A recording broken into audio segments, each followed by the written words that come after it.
이부진 호텔 신라 사장의 이혼 재판 과정에서 이 사장이 편법 상속을 인정했다. 이런 이야기가 나왔습니다. 더불어민주당 박영선 의원 연결해 보겠습니다. 안녕하십니까, 의원님. 네, 안녕하세요. 네, 오랜만입니다. 반갑습니다. 네, 네. 오로지 의원님만 주장하는 내용이어서 의원님만 가지고 있는 정보인가 싶어서 지금 다시 연결을 했는데요. 이 내용을 좀 자세히 설명해 주십시오. 편법 상속을 이부진 사장이 사실상 인정하시다. 이게 어떤 내용입니까? 이부진 사장이 이혼 소송 과정에서 재판부에 제출한 보유 재산이 1조 7,046억 원이거든요. 네. 그런데 그 판결에서 보면 재산 분할을 위해서 상대방에게 86억 원만 해라 이렇게 이제 판결이 났습니다. 네. 너무 차이가 많이 나잖아요. 그렇죠. 예. 그래서 왜 이렇게 차이가 많이 날까 하고 좀 자세히 들여다봤더니 이 이부진 사장이 갖고 있는 1조 7천억 원의 재산이 만약에 결혼한 뒤에 스스로 힘으로 재산을 형성했다고 인정을 하면은 이제 재산 분할 요구에 응해야 하는데요. 네네. 이제 반대로 그건 내가 한 게 아니다.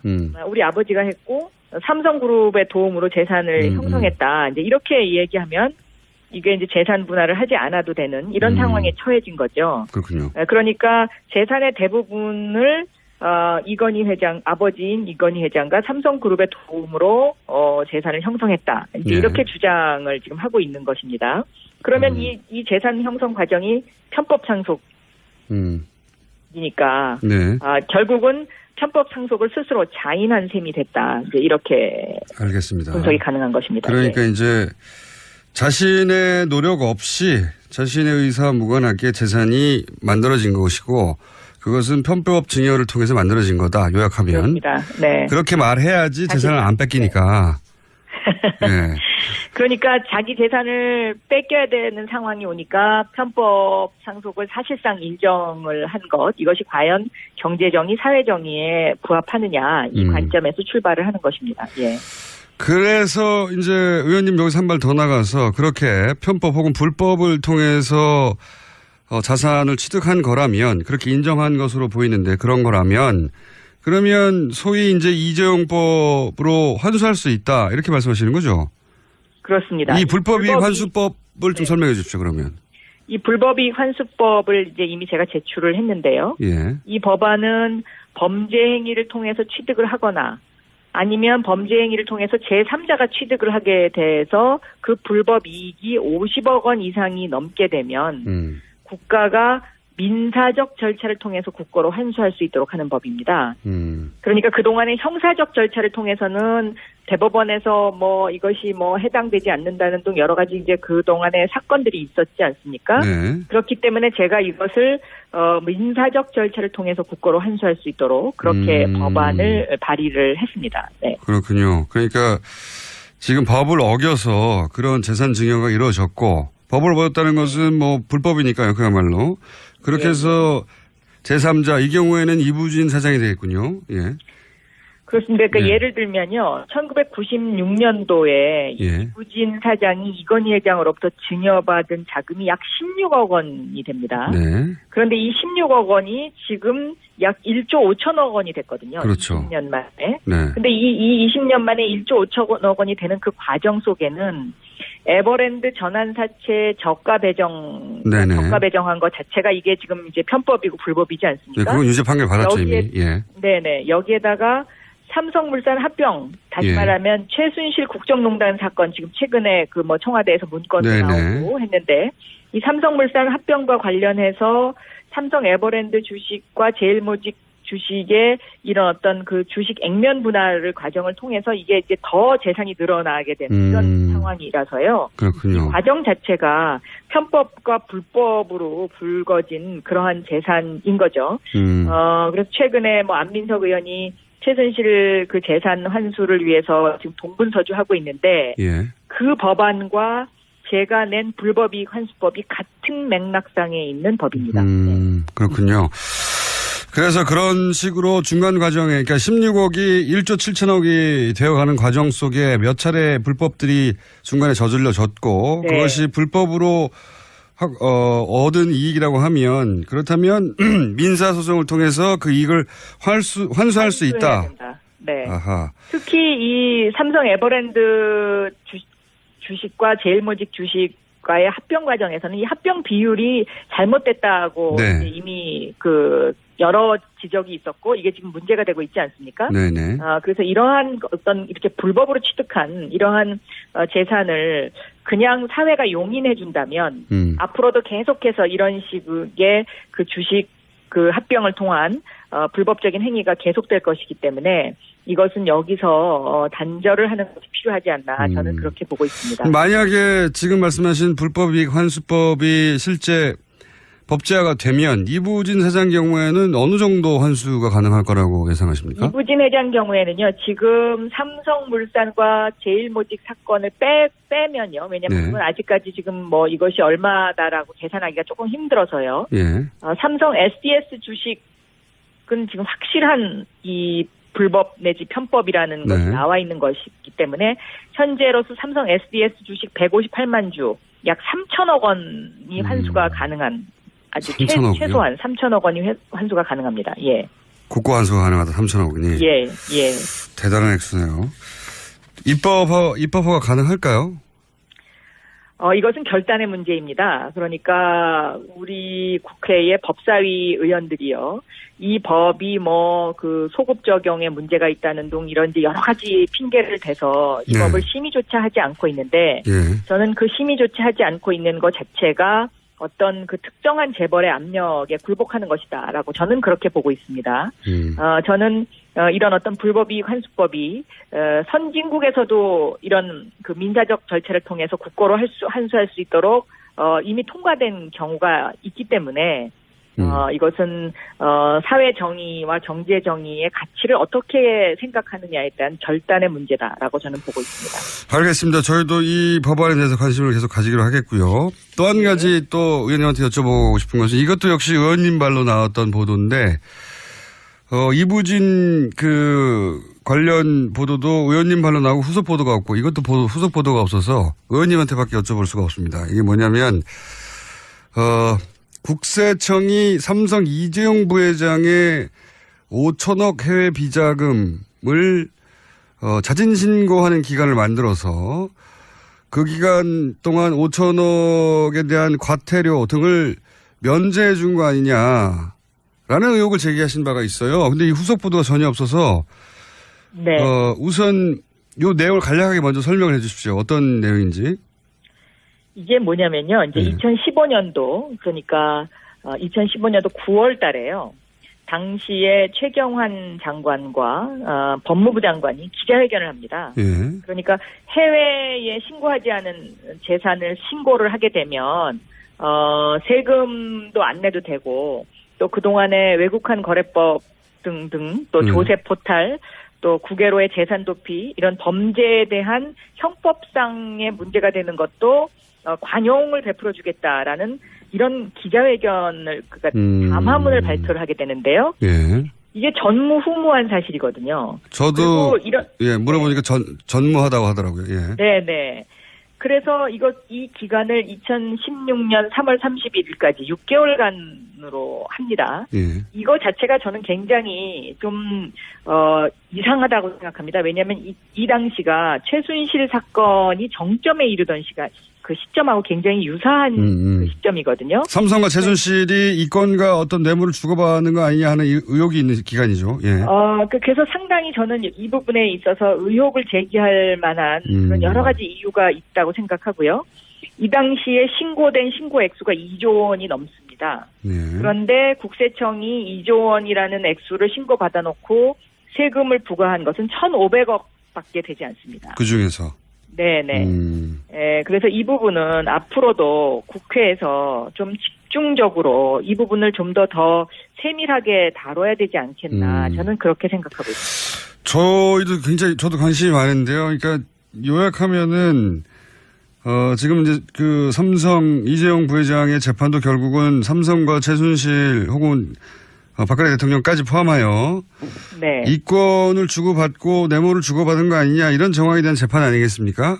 그렇습니다. 네. 예. 그런데 이제 삼성이 최순실 씨에게 제공한 것은 현금 등등인데 그러면 반대급부로 삼성이 가져간 것은 이 합병에서의 혜택 외에도 다른 것도 있을 수 있지 않느냐 이런 의혹이 있을 수 있는데 이게 이제 그런 의혹이 가능하죠. 그리고 또 최순실 씨의 해외 자산 부분에 관한 것도 여기에 좀 포함되어 있지 않나 하는 그런 의문점을 충분히 가질 수 있는 그런 대목입니다. 네. 그러니까 하나는 삼성의 해외 비자금을 합법화하는 루트를 만들어준 거 아니냐 하는 의혹 하나하고 네. 혹은 삼성 해외 비자금의 이름으로 해외에 있던 자금 일부가 최순실 혹은 뭐 관련된 자금 일부가 국내 들어온 거 아니냐. 네, 이런 의혹 두 가지가 가능하다는 그런 거죠. 의혹을 제기할 수 있는 부분입니다. 왜냐하면 이것이 국회에서 논의조차 되지 않았고요. 갑자기 담화를 발표를 하고 그리고 이 담화가 그렇게 기사화되지도 않았습니다. 그렇죠. 예. 네.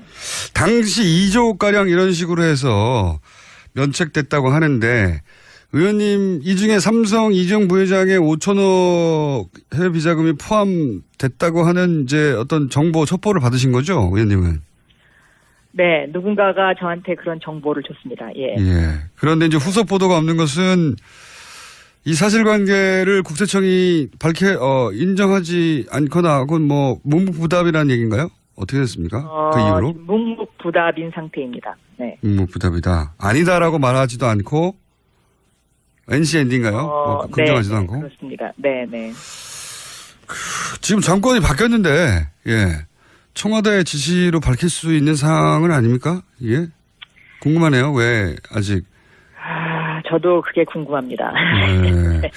어쨌든 지금 막혀있는 상태네요. 의원님 문제 제기를 문제 제기를 하셨고, 사실이라면 사실관계를 따져서 이제 밝힐 일인데, 이런저런 의혹이 가능한 상황에서, 의원님 문제 제기 이후로 이제 후속 보도가 저희가 한번 짚어봤고요. 네네. 이 부분은 어떻습니까? 어제 한 가지만 더 여쭤보겠습니다. 문무일 어제 검찰총장 후보자 인사청문회가 어제 있었는데. 예. 네. 이 부분, 여기서 이 대목은 문제였다라고 짚어주시고 싶은 부분 있으십니까, 혹시? 저는 문무일 검찰총장 후보자가 이 수사권과 기소권에 관한 부분에 대해서 발언하신 부분은 상당히 우려가 됩니다.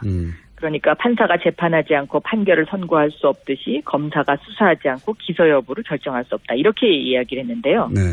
이 수사권과 기소권이라는 것은 완전히 다른 것이거든요. 네. 그러니까 기소를 한다는 것 자체가 수사가 제대로 됐는지를 재판하는 거하고 똑같은 것입니다. 네. 그래서 수사권과 기소권이 분리돼야 권력기관 간의 견제와 균형이 이루어지는 것이죠.